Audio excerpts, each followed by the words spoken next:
di sini.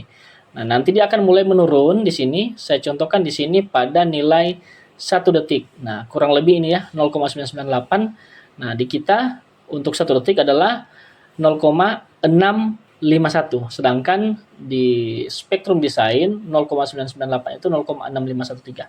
Ini benar-benar sama ya. Oke. Nah, selanjutnya ini file Excel-nya ini semuanya masih ngelink ya rumusnya.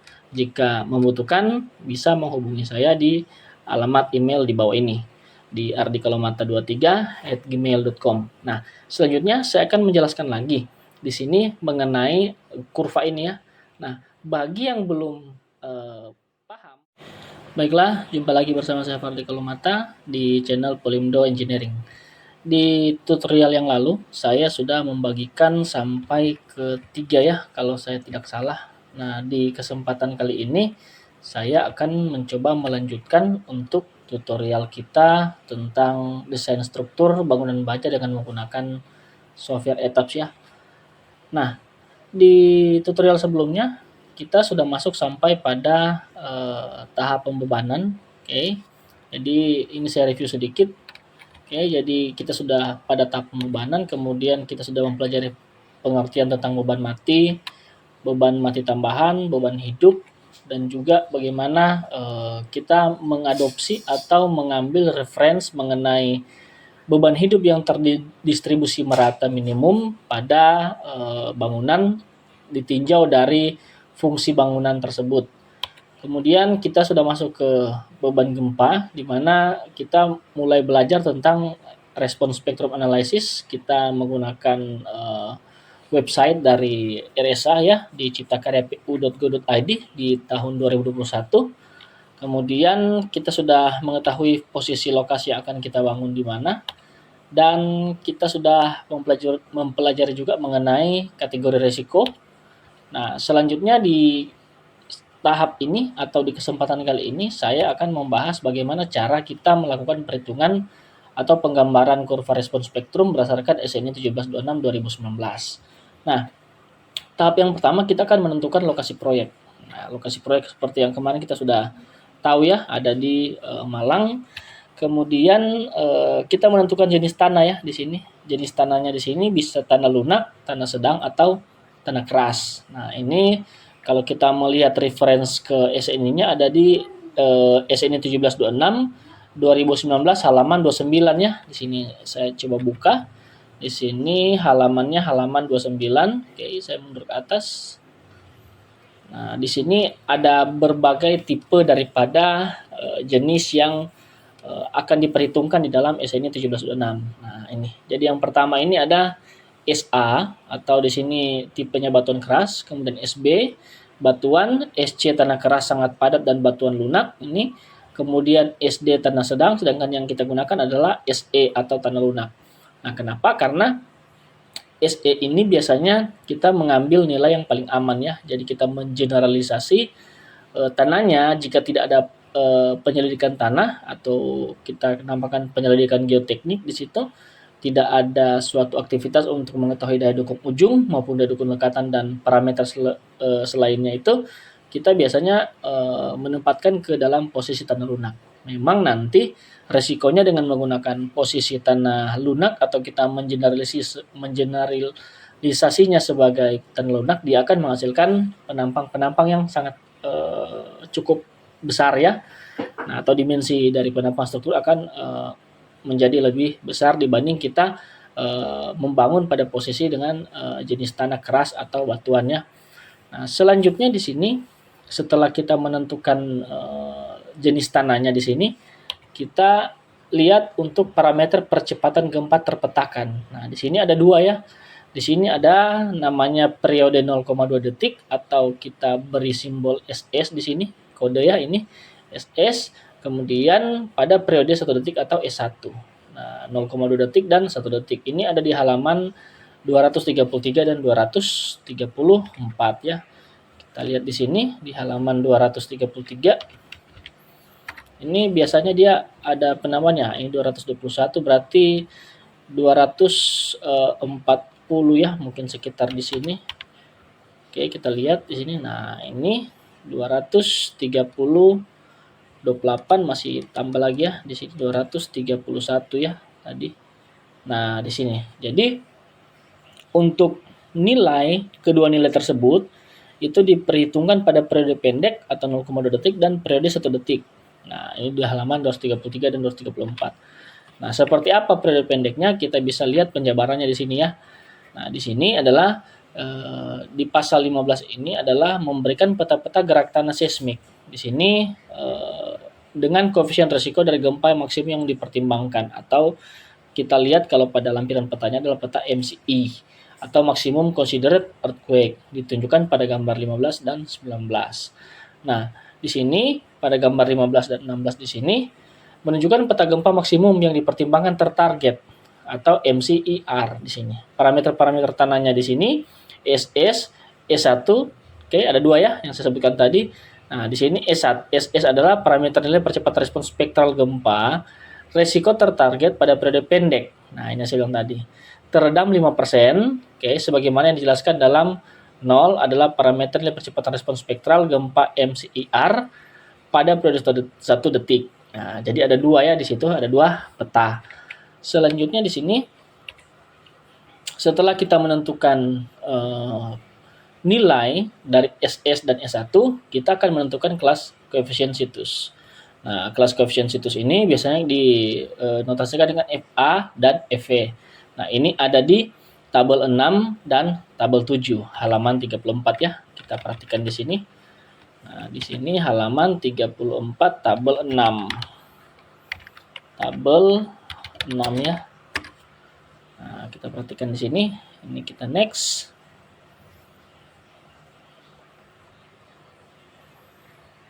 Nah, seperti ini. Jadi ini dijelaskan sebagai katanya klasifikasi situs dapat ditentukan sesuai dengan 0 dan penggunaan atau menggunakan nilai FA dan FV terbesar untuk situs kelas SD atau SE. Nah, ini. Jadi ada dua ya di sini. Kelas SD dan SE ini yang ditentukan pada tabel 6 dan tabel 7. Jadi kalau untuk nilai FA dan FE, EV ini untuk situs di luar SD dan SE ini tidak dihitung menggunakan tabel 6 dan tabel 7. Nah, kita perhatikannya di sini. Dia ada di halaman 34. Nah, seperti ini. Nah, ini jadi koefisien situsnya ini FA, oke. Kemudian yang ini adalah EV, oke. Jadi ini adalah periode 0,2 detik atau periode pendek. Kemudian yang di bawahnya adalah periode 1 detik. Oke, seperti ini. Selanjutnya di sini kita lihat yang kelima, kita akan menghitung respons spektral percepatan full yang 100%. Kemudian berikutnya di sini ada respons spektra percepatan desain 2/3 dari respons spektra percepatan. Nah, ini akan kita perhitungkan ya di sini. Nah, selanjutnya kita akan menentukan T0. Nah, ini T0 dihitung dengan rumus T0 sama dengan 0,2 kali SD1 per SDS. Nah, sedangkan untuk menentukan TS-nya di sini TS sama dengan SD1 dibagi dengan SDS. Nah, selanjutnya kita menentukan untuk ketentuan kurva spektrum analisis ya. Nah, di sini T0 sampai dengan TS, SA sama dengan SDS. Nah, bagi yang belum mengerti, di sini adalah contoh daripada penjelasannya seperti ini ya. Jadi ini bagian X-nya, oke, ini adalah periode dinyatakan dalam waktu detik. Sedangkan sumbu Y-nya ini adalah respons spektra percepatan SA satuannya G.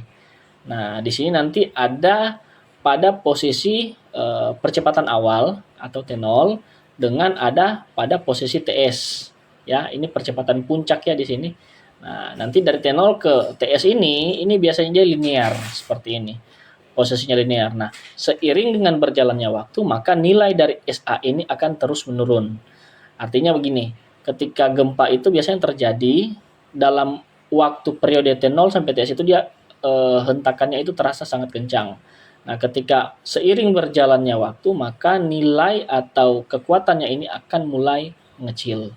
Seiring dengan periode T-nya bertambah, maka nilai daripada SA ini pun akan mengecil. Sampai di mana? Sampai pada periode TL-nya. Nah, sampai pada periode TL-nya. Nah, bagaimana jika dia melewati periode TL? Nah, itu akan dihitung dengan rumus yang berbeda. Seperti itu. Nah, ini yang kedua, tadi yang saya jelaskan periode T dari 0 sampai dengan T0. Kemudian untuk periode yang lebih kecil dari T0, spektrum respon percepatan desain SA harus diambil dari persamaan berikut. Oke, seperti ini. Nah, oke, di sini kita lihat setelah itu kita akan menentukan kalau saya namakan zona lengkungan ya.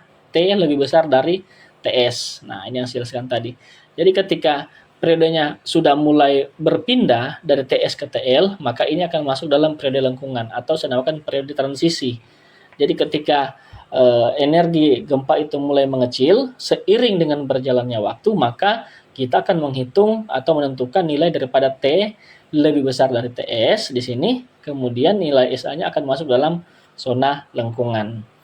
Nah, seperti ini bisa kita masukkan nilai T lebih besar dari 1 detik, nilai dari 1,1, 1,2, dan seterusnya. Semakin kecil nilainya, semakin akurat grafiknya. Atau lengkung kurva respon spektrumnya itu akan semakin smooth ya di sini. Nah, untuk mempermudah di sini saya sudah siapkan perhitungan dengan menggunakan Microsoft Excel. Nah, di sini kita mulai dari atas ya, ini yang saya jelaskan. Tahap-tahapannya tadi digambarkan, dihitungkan modelnya seperti ini. Nah, ini kita menentukan langkah pertama adalah Kota Malang.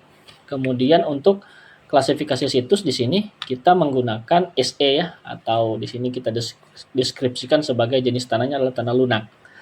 Nah, ini tentunya harus setelah pengujian lapangan ya dan pengujian di laboratorium.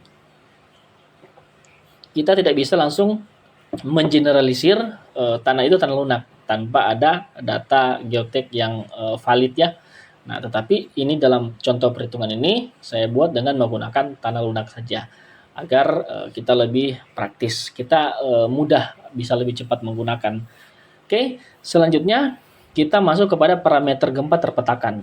Nah, untuk parameter gempa terpetakan di sini yang kita hitungkan pertama adalah periode pendek ya di sini atau SS atau periode 0,2 detik. Nah, di periode 0,2 detik kita lihat posisi Kota Malang ada di sini ya. Nah, di sini ada nilainya 0,8 sampai 0,9 G. Nah, kenapa tidak ada nilai spesifik? Kenapa tidak ada nilai yang begitu pas? Nah, biasanya ini range ya. Range-nya 0,8 sampai 0,9. Nah, di sini nanti perhatikan di layar di sini semakin gelap warnanya, bahkan sampai ada yang berwarna ungu ya. Ini berarti area dengan spektrum respon percepatan konstan 150%-nya ini dia sudah sangat tinggi. Nah, karena 2,0 sampai 2,5 G di sini. Ini sangat kuat ya. Nah, adapun di sini untuk posisi yang masuk dalam wilayah ini biasanya ini ada di sesar di patahan Sumatera, kemudian sebagian Jawa, kemudian Palu, dan juga sebagian ada di daerah Papua. Nah, seperti itu. Kita lanjutkan di sini. Oke, kita dapatkan range-nya dulu ya, 0,8 sampai 0,9. Nah, bagaimana kita menentukan nilai dapatnya 0,8799? Nah, di sini kita kembali ke aplikasi daripada Desain Spektra Indonesia ya di sini. Nah, untuk Desain Spektra Indonesia di sini kita sudah hitungkan ya di sini. Kita masukkan lintang bujur sama seperti yang saya jelaskan di video sebelumnya. Kemudian untuk kelasnya saya ganti ke kelas SE atau tanah lunak. Nah, ketika kita ganti dia ke tanah lunak di sini akan sangat kelihatan di sini ya. Nah, kelihatan di sini kita akan melihat untuk nilainya. Oke. Untuk nilainya di sini tanah lunak ya di sini. Nah, tanah lunak di sini kita lihat untuk SS-nya, oke, di sini ya. SS-nya nilainya adalah 0,8799. Nah, itu yang kita masukkan di sini. Nah, jadi benar ya di sini. Jadi warnanya ada di range 0,8 sampai 0,9. Selanjutnya kita akan menentukan untuk periode di 1 detik ya di sini. Nah, di periode 1 detik kita perhatikan di sini. Nah, di sini range-nya ada di 0,4 sampai 0,5 G. Nah, ini 0,4 sampai 0,5 G. Kita kembali ke desain spektra juga di sini.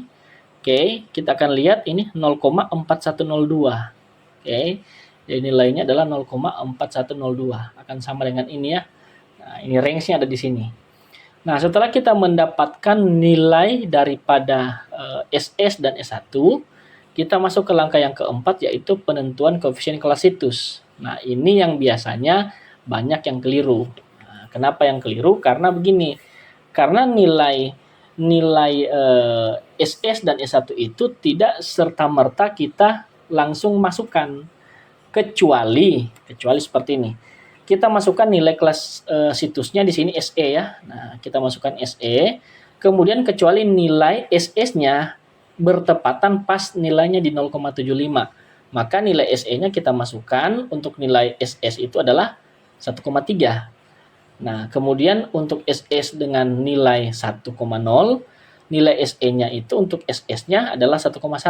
Nah, bagaimana jika tanah kita itu nilainya itu ada di 0,8799. Artinya berada di antara 0,75 dan 1. Maka berlakulah yang namanya interpolasi linier di situ. Nah, ini saya sudah interpolasi seperti ini modelnya. Untuk nilai daripada SS sama dengan 0,75 adalah 1,3 dan nilai SS sama dengan 1 adalah 1,1. Maka nilai X variabel dengan nilai yang akan kita cari 0,8799 didapatkan nilainya adalah 1,196. Nah, ini kita hitungkan terus. Oke, untuk periode 0,2 dan periode 1 detik. Selanjutnya kita masuk ke tahap yang kelima. Ini menghitung respon spektral percepatan 100%. Nah, ini rumusnya ada di sini ya. SMS sama dengan FA dikali dengan SS. Rujukan rumusnya di mana? Nah, perhatikan di bagian 6.2. Koefisien situs dan parameter-parameter respons, percepatan gempa maksimum yang dipertimbangkan resikonya tertarget. Nah, seperti itu. Kemudian di sini setelah kita menghitung ini, kita akan respon spektral percepatan desainnya akan kita hitung dengan menggunakan parameter percepatan di sini. Nah, hitungannya seperti ini rumusnya. SDS sama dengan 2/3 kali SMS, sedangkan SD1 adalah 2/3 kali SM1. Nah, rumusnya seperti ini. Kita dapatkanlah dia, nilainya adalah spektrum respon desainnya seperti ini. Untuk nilai T0-nya, oke, 0,1855. Kemudian untuk nilai TS-nya 0,927. Untuk SD1-nya 0,651. Sedangkan untuk SDS-nya adalah 0,7016. Nah, nanti hitungan ini kita buktikan dengan kurva ya, apa benar atau ada perbedaan. Nah, selanjutnya langkah yang terakhir yang saya bilang tadi adalah menentukan zona lengkungan ya. Di sini kalau ini saya pernah singgung tadi ya, di sini adalah zona lengkungan. Nah, zona lengkungannya dihitung seperti ini ya. Nah, jadi kita akan membuat sebuah grafik di sini. Yang pertama di T sama dengan 0, nilainya adalah 0,281 G. SA-nya nilainya adalah 0,281 G. Sedangkan pada T0 di sini, oke, 0 ya di sini, pada nilai 0,1855 di sini nilainya adalah 0,702. Nah, ini yang saya jelaskan tadi. Kemudian dia akan mengalami formasi linier ya di sini. Nah, ini yang saya bilang tadi masuki formasi linier seperti ini. Nah, kita lihat nilainya di sini linier sampai pada nilai TS, oke, di sini 0,927. Nah, untuk nilai TS 0,927 maka nilai SA-nya di sini 0,702. Selanjutnya pada nilai T 1 detik ya, dimulai di sini nilainya adalah 0,651 dan saya hitungkan sampai T pada 3 detik. Nah, nilainya adalah 0,217.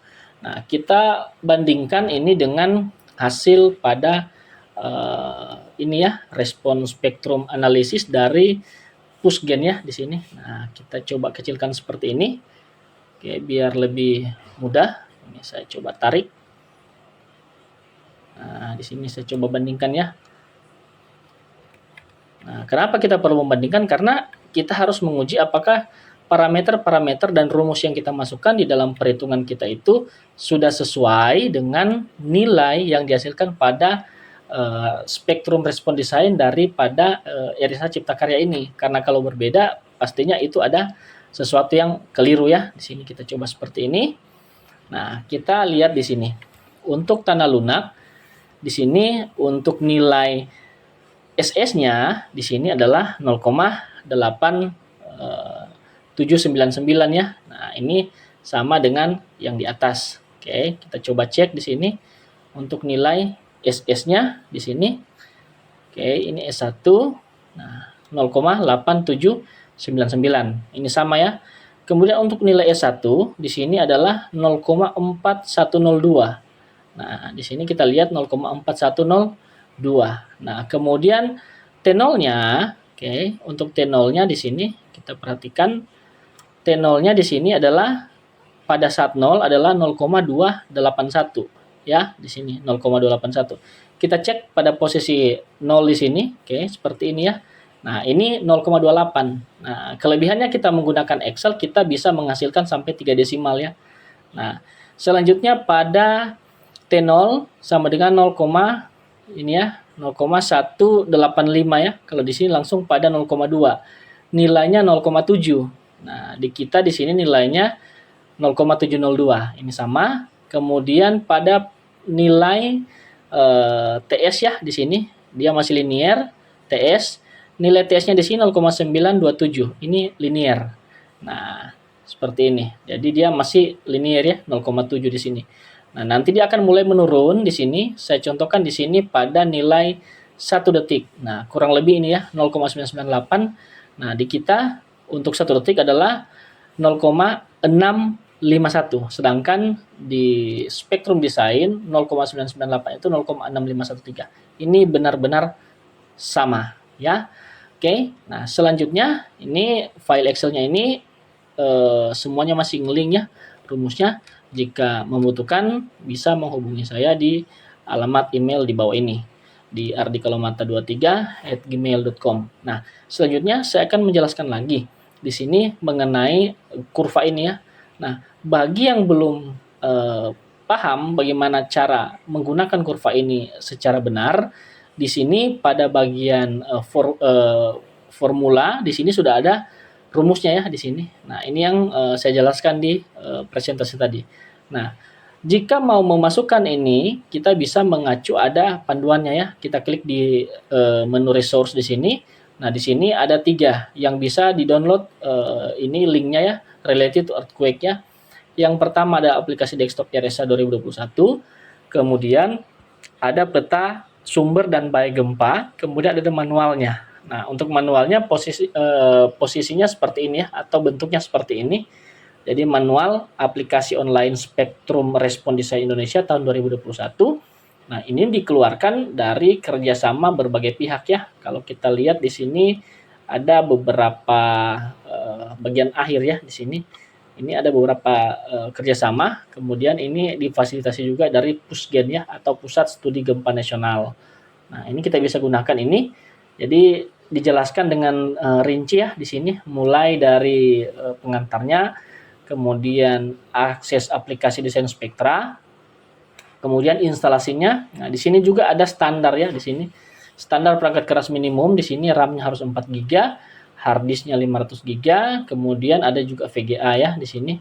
Nah, kemudian di sini juga kalau mau menghitungkan dia dengan cara online, kita bisa klik link ini. Nah, ini juga saya sudah bagikan di kolom deskripsi di video sebelumnya ya, atau saya jelaskan di tutorial sebelumnya. Nah, nanti online-nya bisa diakses seperti ini. Nah, cara tampilan awalnya seperti ini. Kita bisa memasukkan nama kota atau bisa menginput dengan sistem koordinat ya, lintang sama bujur. Nah, ini flowchart-nya, input data koordinat atau data kota, pilih kelas etus, hitung SS, S1 dan TL, hitung kurva spektrum, gambar, lalu print dan tinggal di save. Oke, demikian saya rasa biar video ini tidak terlalu panjang. Nanti untuk link manual RSA-nya ini saya cantumkan di kolom deskripsi. Nah, jika merasa video ini bermanfaat, jangan lupa di like, share bagi yang membutuhkan, dan jika ada pertanyaan silakan tinggalkan pesan di kolom komentar. Demikian dari saya, sampai jumpa di tutorial selanjutnya ya. Di tutorial selanjutnya kita akan mulai masuk pada kalau saya lihat di sini sudah pada tahap pemodelan struktur ya. Kita pemodelan struktur, oke, kemudian kita ke tahap analisis. lalu selanjutnya kita masuk ke tahap desain. Jadi 2 tahap lagi kita akan masuk ke tahap desain. Demikian dari saya, sampai jumpa di tutorial selanjutnya. Terima kasih.